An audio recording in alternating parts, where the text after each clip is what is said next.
할렐루야. 오늘도 하나님께 나와 찬양과 숭배와 예배로서 하나님께 영광 돌리는 우리 사랑하는 성도님들 한 분 한 분 머리 위에 하나님의 한량없는 은혜와 축복이 가득하기를 주님의 이름으로 축원드립니다. 따라하겠습니다. 예배의 성공자가 됩시다. 예배의 성공자가 됩시다. 예배의 성공자가 됩시다. 예배의 성공자가 됩시다. 예배의 성공자가 됩시다. 예배의 성공자가 됩시다. 아니 마지막에는 왜 화를 냈습니까?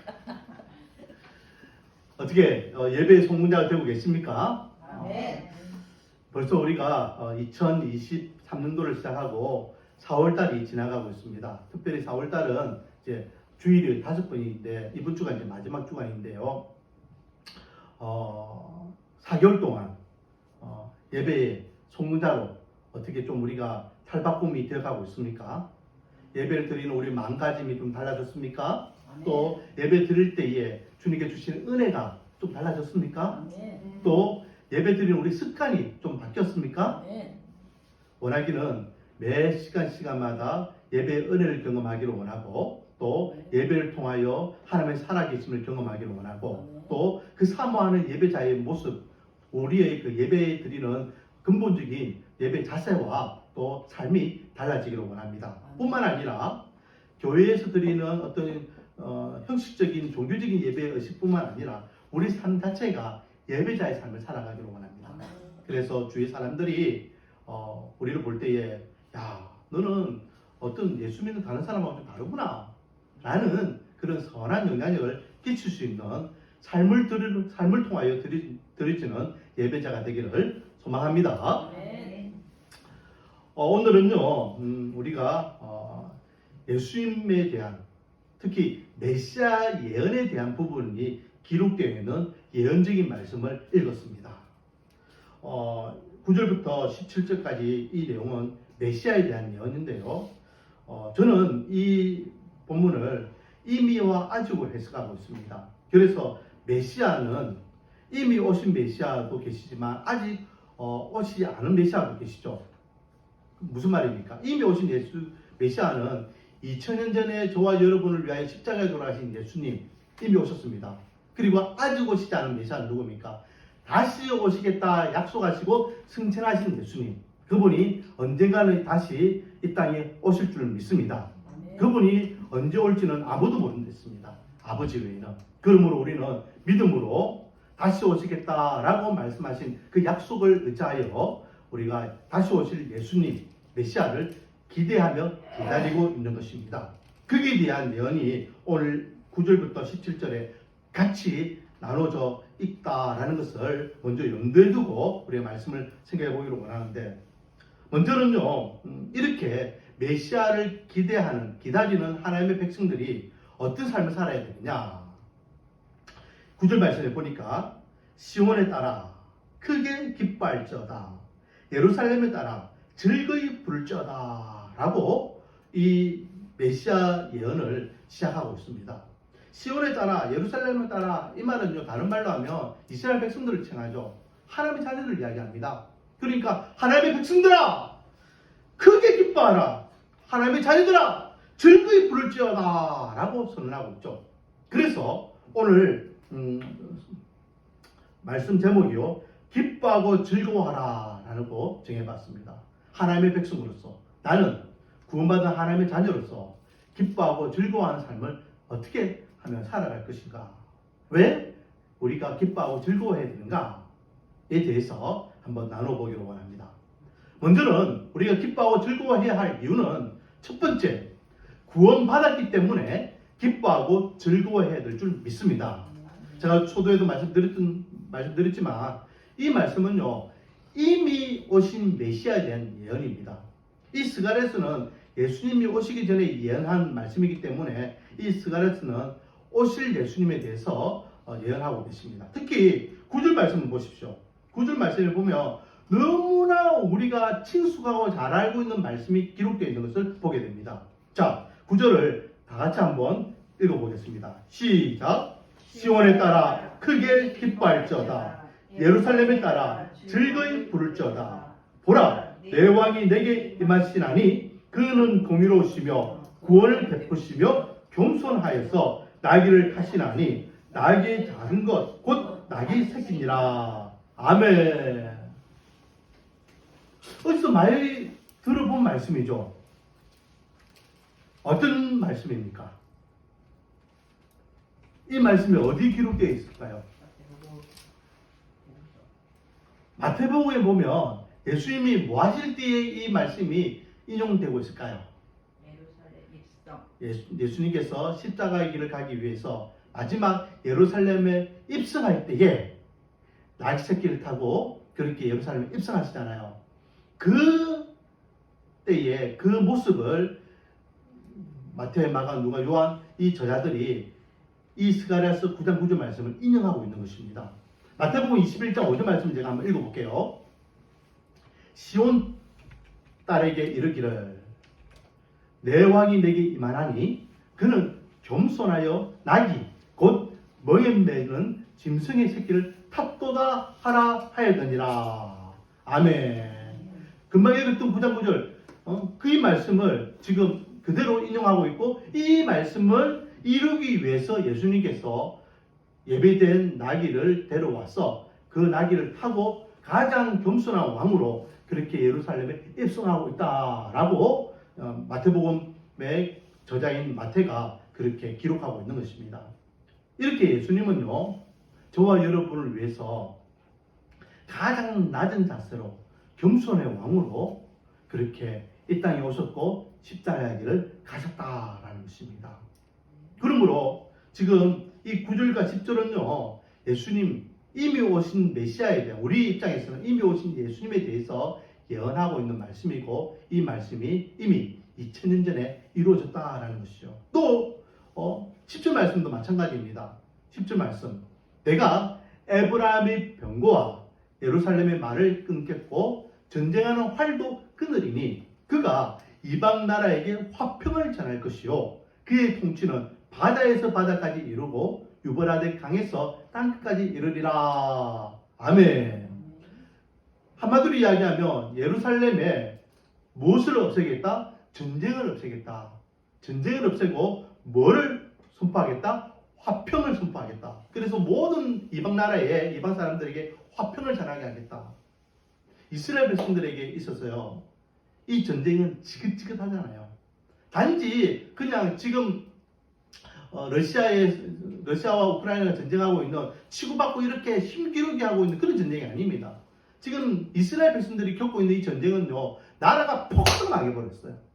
그래서 부모 형제도 잃고 나라를 잃어버리고 그래서 먼 이국 땅에 포로로 끌려가고 몇 년 동안 70년 동안 전쟁에 대한 아픔, 전쟁으로 인한 폐허 그거는 다른 사람들이 생각하지 못하는 엄청난 큰 상처이고 고통이고 아픔을 지금 이스라엘 백성들은 겪고 있는 것입니다.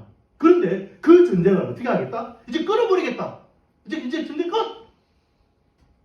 그리고 화평과 평화를 선포하게 하시겠다라고 하나님께서 지금 선언하고 계십니다. 이 본문의 말씀 또한 우리에게 주시는 교훈이 있죠. 예수 그리스도는요 겸손의 왕으로 이 땅에 오셨지만 또 화평, 평화의 왕으로 이 땅에 오셨음을 믿으시기 바랍니다. 그래서 누가복음 19장 38절 말씀에 보면 이르되 찬송하리로다 주의 이름으로 오시는 왕이여 하늘에는 평화와 가장 높은 곳에는 영광이로다 하니 라고 하며 오늘 제가 조금 전에 인용했던 예루살렘 성전에 입성하는 그 장면을 온 이스라엘 백성들이 같이 찬양하는 데에 그 찬양하는 장면을 누가는요 이렇게 지금 찬양하고 있더라는 거죠. 주의 이름으로 오시는 왕이여 하늘에는 평화요 가장 높은 곳에는 영광이다 라고 하며 예수 그리스도를 평화의 왕으로 지금 찬양하고 있더라는 것입니다. 그리고 이 누가는요 그렇게 평화의 왕으로 예루살렘에 입성하는 그 예수님을 향해서 탄생 때부터 예수님은 평화의 왕으로 이 땅에 오셨다라는 것을 먼저 말씀하고 있습니다. 누가복음 2장 14절 말씀해 보니까 예수님의 탄생 소식을 천사들이 빈들에 있는 목자들에게 알려주잖아요. 그때에 이렇게 이야기합니다. 지극히 높은 곳에는 하나님께 영광이요 땅에는 기뻐하시는 자들 중에 뭐가 있도다? 평화로다 하시니라. 예수님께서는 이 땅에 오신 목적이 이 땅에 평화를 주시기 위해서 오셨다라고 천사들이 예수님의 탄생을 전하면서 그렇게 선언하고 있는 것입니다. 그러므로 예수님께서는 평화의 왕으로 오셨다라는 거죠. 자, 정리하겠습니다. 2000년 전 저와 여러분을 위하여 이 땅에 오신 예수 그리스도는요, 겸손의 왕으로 오셨고 평화의 왕으로 오셨다라는 겁니다. 이것을 지금 스가랴가 예언하고 있고 이 예언이 이미 오신 메시아로 성취되었다라는 것이죠. 자, 그렇다면 평화, 이 땅의 가장 완벽한 평화는 뭘까요? 우리나라가 지금 70년 동안 아주 평화롭게 지금 잘 보내고 있죠. 응? 말로는 휴전이지만은 어느 대통령들은 종전을 이야기하고 있습니다. 이미 우리나라 전쟁이 끝났다라고 이야기합니다. 그렇지만은 그게 진짜 평화입니까? 아니잖아요. 지금도 보세요. 북한이 막 미사일 쏘아 올리고 막 하니까 언제 이 나라에 전쟁이 일어날지 몰라갔어. 막 이렇게 두려워하고 걱정하고 뉴스에 보도가 나고 우리 한국하고 미국하고 계속해서 훈련하고 이유는 뭡니까? 평화를 지키기 위해서. 왜? 완벽한 평화가 아니기 때문에 완벽한 평화를 지키기 위해서는 우리가 그 평화를 지킬 수 있는 힘을 갖고 있어야 되기 때문에 그렇게 군사력을 발휘하고 있는 것입니다. 이 땅의 평화는요, 완벽한 평화가 없습니다. 어느 나라도 완벽한 평화를 누리는 나라, 완벽한 평화를 누리는 사람은 없습니다. 그렇다면 예수님께서 평화의 왕으로 이 땅에 오셨는데 우리 인류에 진짜 평화를 주시는 게 뭐냐? 어떤 평화가 진짜 평화이냐? 따라하겠습니다. 하나님과 평화하는 것이 진짜 평화이다. 맞습니다. 하나님과 우리 인간관계가 화평하는 것이 진짜 평화이고 화평임을 믿으시기 바랍니다. 그래서 오늘 본문에 보면요, 11절 또 너는 말할진대 내 언약의 피로 말미암아 내가 내 갇힌 자들을 물 없는 구덩이에서 놓았나니 갇혀 있으나 소망을 품은 자들아 너희는 요새로 돌아갈지어다. 내가 오늘도 이루노라. 내가 내게 갑절이나 갚을 것이라 라고 하면서 구원에 대한 메시지를 주시는데요, 내가 너희들을 이렇게 소망 없는 너희들을 이렇게 구원해 주겠다 라고 말씀하시면서 뭐라고 언급했습니까? 내 언약의 피로 말미암아 너희들을 구원해 주겠다 라고 말씀하셔요. 언약의 피. 이 언약의 피가 하나님과 우리 인간의 그런 화평을 이루는 유일한 방법이고 수단임을 우리는 기억해야 됩니다. 그래서 마태복음 26장 28절 말씀에 보니까 이것은 죄사함을 얻게 하려고 많은 사람을 위하여 흘린 바 나의 피 곧 언약의 피다 라고 예수님께서 선언하셨습니다. 우리가 한 번씩 성찬식을 하잖아요. 그 성찬식 할 때에 분잔을 할 때에 그 분잔을 하면서 인용하는 말씀이 이 말씀이에요. 예수 그리스도께서 십자가에 보혈의 피를 흘리시고 우리를 향하여 제사함을 하신 그것이 하나님과 우리 인간의 관계에서 평화를 선포하는 언약 예식이고 언약의 피라는 것입니다.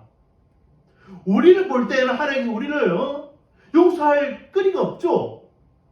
맨날 실수하고 실패하고 맨날 죄짓고 엉망진창의 삶을 살아갑니다. 하지만 예수 그리스도의 피로 인하여서 하나님께서는 봐주시는 거예요. 내가 진짜 네 하는 행동, 네 살아가는 모습 참 내가 화가 나지만은 예수 그리스도의 보혈 피 때문에 봐준다, 용서한다 라고 하나님께서는 우리를 매일매일 십자가의 은혜로 우리를 용서해 주시고 죄 없다 하고 인정해 주시는 것입니다. 히브리서 기자는요 또 이렇게 말씀하고 있습니다. 히브리서 13장 20절 말씀에 양들의 큰 목자이신 우리 주 예수를 영원한 언약의 피로 죽은 자 가운데서 이끌어내신 평강의 하나님이라고 선언하고 있습니다. 우리를 죽은 자 가운데서 건져내신 하나님이 우리를 영원한 지옥 흥벌에서 건져내신 하나님이 무엇으로 우리를 그래 건져내셨느냐? 예수 그리스도의 영원한 보혈의 피로, 언약의 피로 우리를 죽음에서, 사망 권세에서 건져내셨다라고 말씀하고 있습니다. 여기서 중요한 단어가 뭘까요? 영원한 언약의 피라는 겁니다. 언약의 피인데 한 번 드리고 끝나는 것이 아니라, 한 번 써먹고 효력이 끝나는 것이 아니라 그 한 번이 영원이라는 겁니다. 예수 그리스도께서 십자가에 돌아가신 그 사건이 전 인류를 구원하기 위한 영원한 완벽한 보혈의 피가 되어서 더 이상 두 번, 세 번 십자가에서 또다시 우리 인류를 위하여 죽을 그 피는 필요 없다는 거죠. 그런 의미에서 요즘 뉴스에 많이 나오고 있는 이단들, 그 이단들은 다 가짜예요. 왜냐하면 그 이단들이 뭘 이야기합니까? 예수님께서는 십자가에 돌아가신 것이 실패다. 그래서 내가 하나님께서 다시 보내서 왔다 라고 이야기하는 겁니다. 한 번으로 완벽한 예수 그리스도의 보혈의 피라고 분명히 하나님께서 히브리서를 기자를 통하여 우리에게 가르쳐 주는데, 무슨 또 다른 보혈의 피가 필요합니까? 무슨 또 다른 십자가의 사건이 우리에게 필요합니까? 예수 그리스도만이, 예수 그리스도의 보혈의 피만이 하나님과 우리와의 완벽한 화목과 화평을 보여줄 수 있는 유일한 방법이고 수단이고 은혜임을 믿으시기 바랍니다. 그러므로 우리는 구원받은 하나님의 백성으로서 내 죄값을 대신 치러주셔서 하나님과 하나님의 백성인 나와의 관계를 완벽하게 회복해 주신 그 은혜에 기뻐하고 즐거워하며 하나님의 백성으로서의 삶을 살아갈 수 있음을 믿으시기 바랍니다. 두 번째는 우리가 왜 기뻐하고 즐거워해야 되냐? 이미 예수님께서는 메시아로 이 땅에 오셨지만 또 우리는 또 다른 메시아를 기다리고 있죠. 다시 오시겠다라고 약속하신 그 예수님을 우리는 기다리고 있습니다. 그러므로 우리는 기뻐하고 즐거워해야 될 두 번째 이유, 하늘의 소망이 있기 때문에 기뻐하고 즐거워해야 될 줄 믿습니다.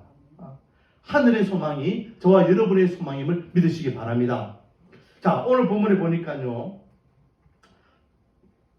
하나님께서 분명히 에브라임과 또 예루살렘에 있는 병거와 말들을 다 꺾으시고 전쟁을 이제 끝내시면서 화평을 선포하셨습니다. 그렇죠? 그런데 갑자기 13절 말씀에 보니까 내가 유다를 당긴 활로 삼고 에브라임을 끼운 화살로 삼았으니 라고 되어 있어요. 무슨 말이냐면 우리가 화살을 이렇게 할 때에 이 활을 유다를 마치 당긴 활로 생각하고 또 거기에 끼어있는 화살을 에브라임으로 지금 비유하고 있습니다. 한마디로 이야기하면 하나님께서 전쟁하시는데 전쟁 무기, 전쟁 도구로 유다와 에브라임을 지금 사용하고 있다라는 것이죠. 이미 전쟁이 끝났다라고 하는데 갑자기 하나님의 백성들을 전쟁 도구로 사용하고 있습니다. 이게 무슨 말입니까? 계속해서 보면 시온아, 내가 내 자식들을 일으켜 헬라 자식들을 치게 하며 너를 용사의 칼과 같게 하리라. 시온을, 예루살렘, 하나님의 백성들을 하나님의 전쟁의 도구로 사용하시는 데에 누구를 대적하기 위해서 헬라 자식들을 치게 하는 도구로서 용사의 칼로 쓰시겠다라고 말하고 있습니다. 직접적으로 언급하고 있죠. 지금 이스라엘은 중동 국가잖아요. 그렇죠? 그리고 지금 이 스가랴가 기록되고 있고 지금 이 지역에 지배하고 있는 그런 나라는 페르시아입니다. 메데와 바사. 성경적으로 이야기하면 바사. 그런데 저기 바다 건너 그곳에 신생 제국이 등장했습니다. 그게 여러분 잘 알고 있는 알렉산더 대왕이에요. 알렉산더 대왕이 헬라 제국을 세워가지고 물론 알렉산더 대왕이 자기가 건국한 건 아니지만 어쨌든 뿔뿔이 흩어져 있던 그리스 조선, 헬라 조선들을 한데 묶어가지고 거대한 제국을 만듭니다. 그리고 그 기세를 이제 이제 그 바다를 건너가지고 페르시아까지 오게 됩니다. 그래서 이 페르시아가 헬라 문화권에 들어가게 되거든요. 그러면 지금 여기서 이야기하는 이 헬라 자식들은요, 그 당시에 페르시아도 강력한 나라였지만은 그보다 더 강력한 나라가 지금 몰려오고 있다는 거예요.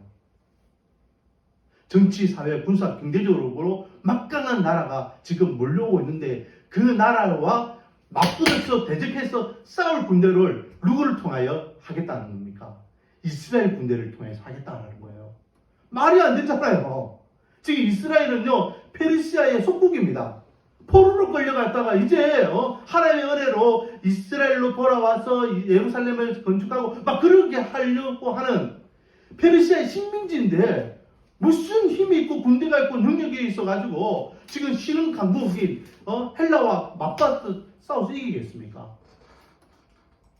더 나아가서는요, 14절 여호와께서 그들 위에 나타나서 그들의 화살을 번개같이 쏘아내실 것이며 또 주 여호와께서 나팔을 불게 하시며 남방 회오리 바람을 타고 가실 것이며 라고 하면서 전쟁에 대한 문제를 계속해서 언급하고 있어요. 이것은 비유입니다. 비유. 헬라는 세상의 권세를 이야기하는 거예요. 헬라는 그 당시에 그리스도 철학, 그리스도의 종교, 또 그리스도의 군사와 경제권, 이 모든 것들을 대표하는 세상의 권세를 이야기하는 것이죠. 세상의 권세와 하나님의 군대, 하나님의 나라, 하나님의 백성들과 함께 맞짱 뜨시겠다라고 말씀하고 계시고, 그 맞짱 뜰 때에 누가 승리한다는 겁니까? 하나님께서 승리한다는 겁니다. 오늘날로 이야기하면요, 지금 세상의 권세를 이야기하는 거죠. 세상 보세요. 이제는 여러분 우주를요, 돈만 있으면은 마음만 먹으면은 이제 우주 여행은 마음껏 합니다. 작년에도 우주 여행 막 이렇게 갔다 온 사람들 있잖아요, 그렇죠?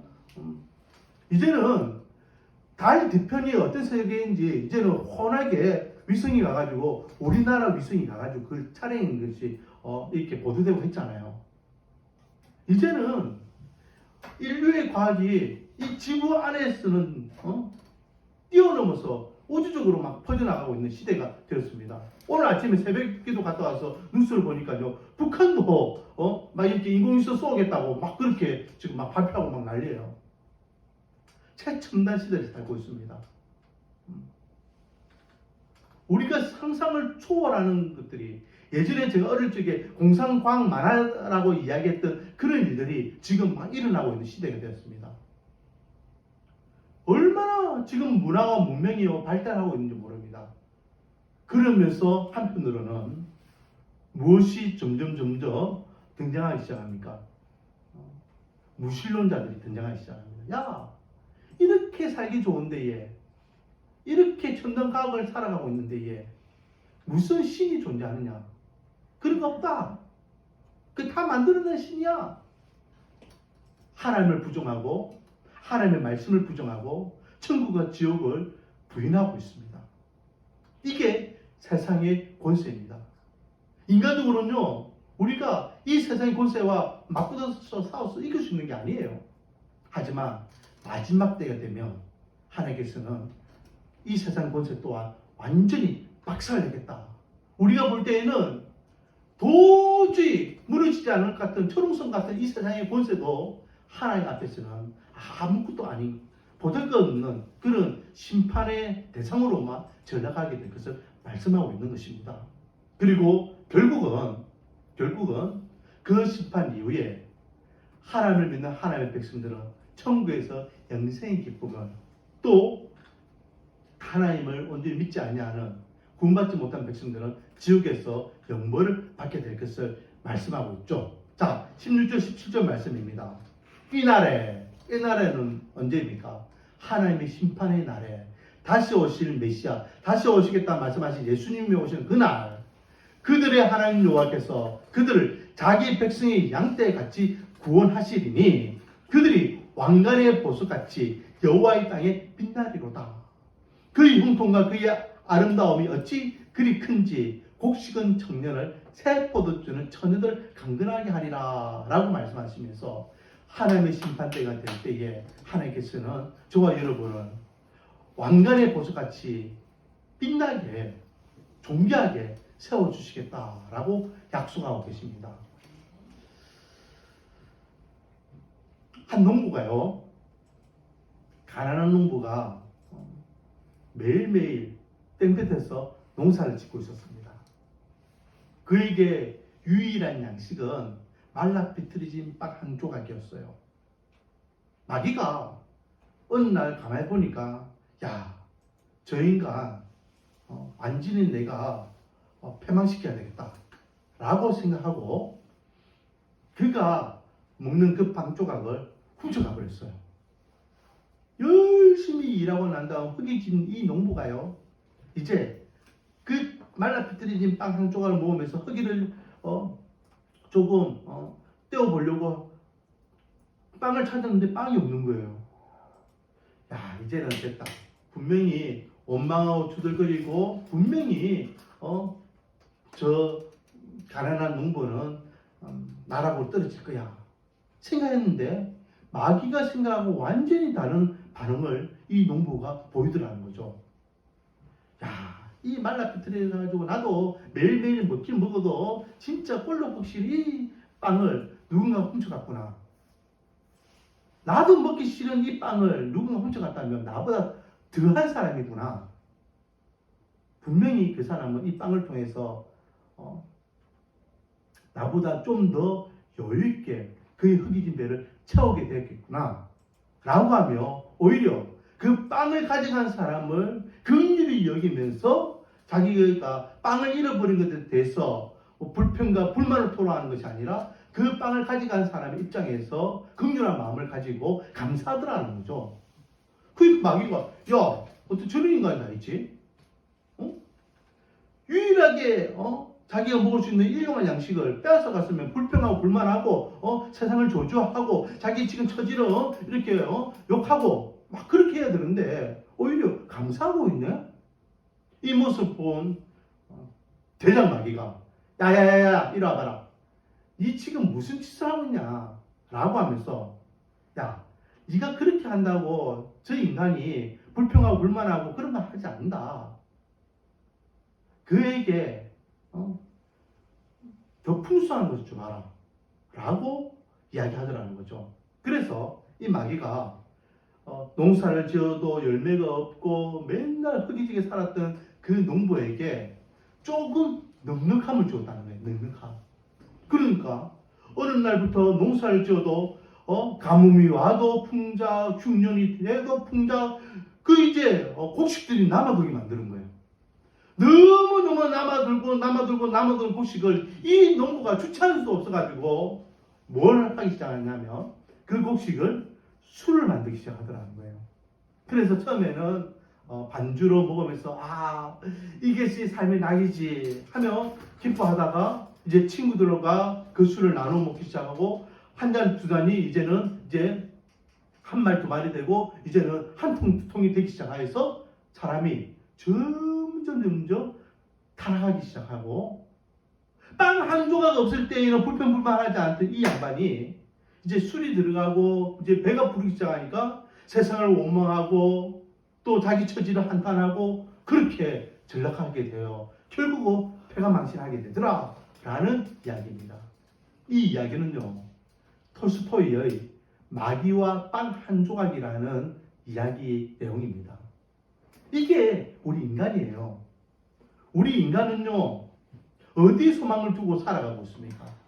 먹는 문제, 입는 문제, 좀 더 좋은 직장, 좀 더 여유로운 그런 환경, 성공이라는 이름으로 거기에 살아가려고 노력합니다. 그러나 그게 마귀가 우리에게 주는 괴락이라는 것입니다. 좀 더 라고는 그 삶이 결국은 우리를 깊은 수렁으로 나락으로 빠뜨리는 마귀의 유혹거리라는 것이죠. 사랑하는 성도 여러분, 우리의 소망은 이 땅에 있는 것이 아닙니다. 우리의 소망은 하늘에 있음을 믿으시기 바랍니다. 우리가 이 땅에서 우리가 다른 사람들보다 좀 못 살 수도 있어요. 내가 열심히 노력하지만 노력한 만큼의 결과를 못 얻을 수도 있어요. 내가 원치 아니하는 방향으로 흘러갈 수도 있어요. 그럼에도 불구하고 우리가 낙담하고 좌절하고 실족하지 않을 수 있는 유일한 이유는 저와 여러분의 소망이 이 땅에 있는 것이 아니라 하늘에 있기 때문에 저희들은 처지와 형편과 환경이 아니라 그 하늘의 소망을 주신 예수님 때문에 기뻐하고 즐거워할 수 있음을 믿으시기 바랍니다. 네. 그래서 오늘 스가랴서 기자가 우리에게 가르쳐 줍니다. 시온에 따라 크게 기뻐할지어다. 예루살렘에 따라 즐거이 부를지어다. 세상의 권세가 아무리 강력하게 우리를 몰려올지라도 하나님의 심판 이후에는 우리가 하늘의 소망을 바라본 하나님의 백성으로서 천국에서 영생의 기쁨을 누릴 수 있기 때문에 기뻐하고 즐거워하라 라고 선언하고 있는 것입니다. 우리에게 어떤 문제가 있습니까? 어떤 근심과 낙담과 좌절거리가 있습니까? 그거는 마귀가 주는 마음이에요. 그걸로 인하여 실족하고 좌절하고 푹 낙심하고 낭망하고 있을 필요가 없습니다. 자리를 툴툴 트고 일어나시기 바랍니다. 그리고 하늘의 소망을 바라보며 살아가시기 바랍니다. 우리에게 소망은 하늘에 있기 때문에. 그래서 우리는 그 소망을 바라보는 하나님의 백성으로서 구원받은 하나님의 자녀로서 감동과 감격 있고 또 기쁨과 즐거움으로 예배를 드릴 수 있는 것입니다. 원하기는 사랑하는 성도님 여러분, 우리 말씀과 은혜교회 성도님들은요 늘 행복하기를 원합니다. 늘 기뻐하기를 원합니다. 늘 즐거워하기를 원합니다. 다른 것 때문이 아니라 예수 그리스도 때문에 행복하고 즐거워하고 기뻐하고 감사하는 삶을 살아가기를 원합니다. 우리가 이제 또 한 주의 삶을 살아갈 것입니다. 한 주의 삶을 살아갈 때에도 우리 인생살이 때문에 많은 애로사항이 있을 수 있습니다. 그 가운데서도 예수님만 바라보시기 바랍니다.